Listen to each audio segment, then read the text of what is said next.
मेरा नाम है नवीद अहमद। हम स्टार्ट करेंगे आज एक्सरसाइज नंबर 8.2। तो 8.2 में जो क्वेश्चन नंबर 3 है उसके हमने पार्ट करने हैं, पार्ट नंबर बी और ई। तो पार्ट नंबर बी के अंदर गिवन है कि हमारे पास कोई भी इक्वेशन है 3x - 2y - 1 = 0। हमने इसका ग्राफ ड्रा करना है। तो ग्राफ के लिए ज़रूरी है कि हमने इसको y = समथिंग फॉर्म में इसको कन्वर्ट करना है। तो देखिए 3x - 1 = +2y। मैंने क्या किया, माइनस के 2y को इधर ला के प्लस का कर दिया। अब y की वैल्यू क्या आएगी, 3x - 1 ओवर ये जो 2 है इसके नीचे आएगा तो y बराबर होगा इसके।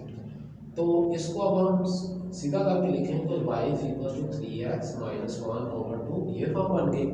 अब हमने क्या करना है, हमने ग्राफ के लिए हमें क्या चाहिए होते हैं, ऑर्डर पेयर।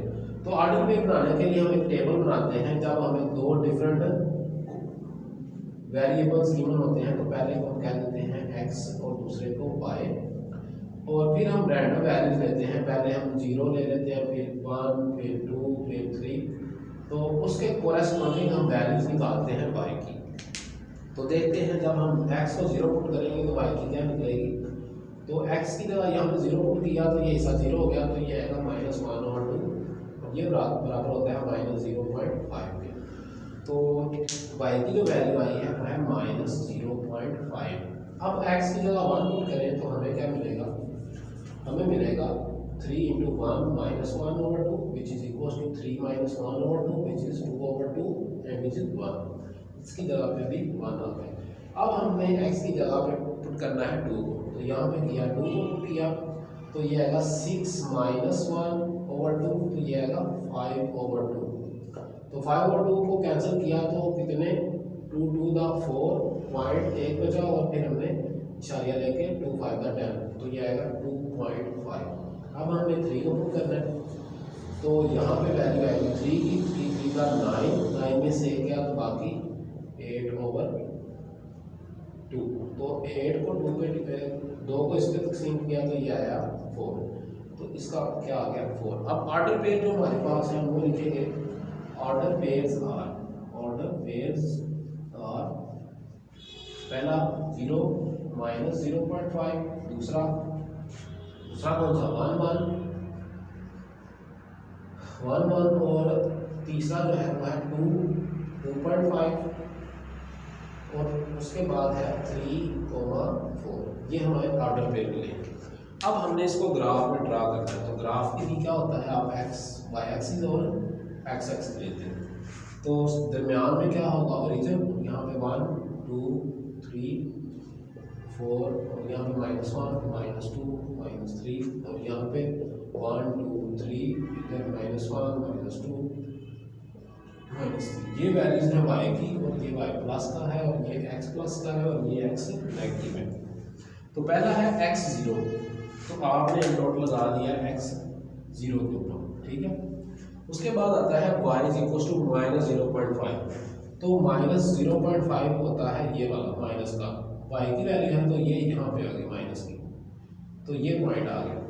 अब क्या करेंगे, आपने इन दो पॉइंट्स को मिला देना, यानी इससे पता ये चला कि जो वैल्यूज हैं ये वो यहाँ से स्टार्ट होंगी, ठीक है। अब पहला है x और दूसरा क्या है y। 1 1 है तो इसका मतलब अगर x प्लस का है तो y जो है वो भी +1 का है। तो आपने इसके कोरेस्पॉन्डिंग आपने क्या करना है, यहाँ पे डॉट्स लगाने हैं, और इधर भी एक साइड पे डॉट लगाओगे तो यहाँ पे एक पॉइंट मिल जाएगा। एक पॉइंट ये है और एक पॉइंट ये वाला। उसके बाद आता है 2 और 2.5। x की वैल्यू है 2 और y की वैल्यू है 2.5, यानी 2 से हाफ ऊपर ये वाला। तो उसके कोरेस्पॉन्डिंग लाइनें ये लगाएंगे और y के कोरेस्पॉन्डिंग लाइनें ये, तो एक पॉइंट मिल गया यहाँ पे। उसी तरह x की वैल्यू है 4, x बराबर है 3 के, और y की जो वैल्यू है वो है 4, तो 4 यहाँ पे होगा, तो यहाँ पे कोरेस्पॉन्डिंग वैल्यू लगाते जाओ, और यहाँ पे ये इस पॉइंट पे आगे टच किया। अब आपने क्या करना है, इन लाइन्स को मिला देना। ये जो लाइन्स हैं मिल जाएंगी तो हमें क्या मिल जाएगा, उसका ग्राफ। तो आपके सामने जो ग्राफ शो किया गया है वो बी पार्ट का है। अब हम करेंगे पार्ट नंबर बी।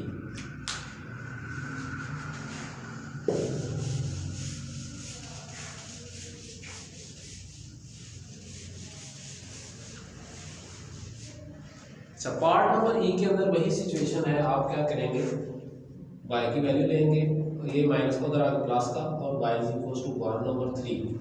तो 1/3 को जब आप कैलकुलेट करेंगे तो आपको जो आंसर मिलेगा वो मिलेगा 0.333 एंड सो ऑन। अब आपने इसको ग्राफ में शो करना है, तो आप ग्राफ बनाए तो देखेंगे y बराबर है 0 प्लस का है, और ये प्लस की तरफ जा रहा है, तो y की वैल्यू प्लस होती है ऊपर को, इधर 1 है, इधर 2 है, इधर 3 है। तो ये 0 से तो बड़ा है, लेकिन कितने पॉइंट्स बड़ा है, 1 2 3 यहाँ पे, ये आएगा यहाँ पे। तो यहाँ पे हम जो वैल्यूज को टिक कर रहे हैं वो इस लाइन के अंदर, हॉरिजॉन्टल लाइन में। तो आप इसी लाइन में ग्राफ इसको शो करेंगे, ये जो लाइन है इस ग्राफ में ऐसे शो होगी, तो इसके ऊपर आप लिखेंगे y इज इक्वल टू 0.333। तो ये जो है इस सिचुएशन में यही ग्राफ है। तो अब हम करेंगे नेक्स्ट क्वेश्चन।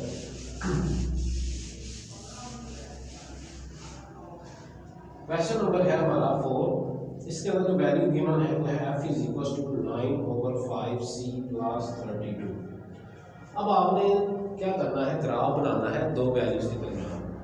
तो इसके लिए तरीकाकार क्या था, आपने जो दो वैल्यूज गिवन है तो कोई भी आप एक रैंडम वैल्यू लेंगे और एक उसमें से ड्राइव करेंगे। तो पहले हम ले लेते हैं c की और फिर ले लेते हैं f की। मैं लेता हूँ सबसे पहले वैल्यू c की वैल्यू लेता हूँ 0 और फिर c की वैल्यू लेता हूँ 5। अब आप कहेंगे सर ये क्या कैसे आपने कर दिया, तो पहले हम 0 1 2 3 ले रहे थे, अब हम 5 को लेंगे। दरअसल जहाँ पे हमने c की वैल्यू पुट करनी है ना, उसके नीचे उसका डिवाइजर देखिए वो है 5। अगर मैं 1 लेता हूँ तो ये तो मल्टीप्लाई होगा इस तरह, तो वैल्यूज इशारिया में आएंगी। मैं चाहता हूँ मैं डायरेक्ट वैल्यू निकालूँ, तो यहाँ पे मैं c की जगह 5 रखता हूँ, तो 5 एकम 5 5 5 आपस में कैंसिल हो जाते हैं। इसी तरह मैं जो वैल्यूज लेता हूँ ये 5 के पहाड़े पे जो तकसीम हो सकती हैं वही ले रहा हूँ, ठीक है। इसी तरह नेक्स्ट है 10 और थर्ड है 15। अब जब मैं 0 पुट करूँगा तो मुझे मिलेगा ये हिस्सा सारा 0 होगा और सिर्फ 32 मिलेगा। इसी तरह जब मैं यहाँ पे 5 पुट करता हूँ तो ये बराबर होगा 9/5 प्लस 32। 5 5 से कैंसिल, ये आएगा 9 प्लस 32। तो जब मैं ऐड करूँगा तो ये आएगा 41, तो इसकी जगह आ गया 41। जब मैं 10 पुट करूँगा तो यहाँ पे आएगा 10, 5 2 का 10 होता है और 9 2 का 18 प्लस 32। अब इसको ऐड किया तो मुझे मिला 50। यहाँ पे मैं क्या लिखूँगा 50। इसी तरह आपने 15 की वैल्यूज भी निकालनी है। जो ऑर्डर पेयर मिलेंगे वो पहला मिलेगा 0 32, इसके साथ आप ये लिखेंगे द ऑर्डर पेयर्स आर, उसके बाद 5 × 41 एंड 10 × 50।